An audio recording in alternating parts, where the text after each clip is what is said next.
Hello programmers, welcome to my YouTube channel Techie Projects. So in this video I will show you the Twitter sentiment analysis using Python and NLP. So this will be the complete project code.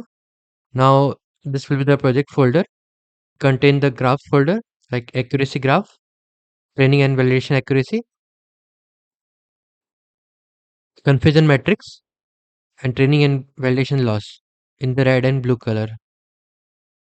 Okay, let's close this, go back and open terminal and run python space main.py. So model will load and it will open the home page.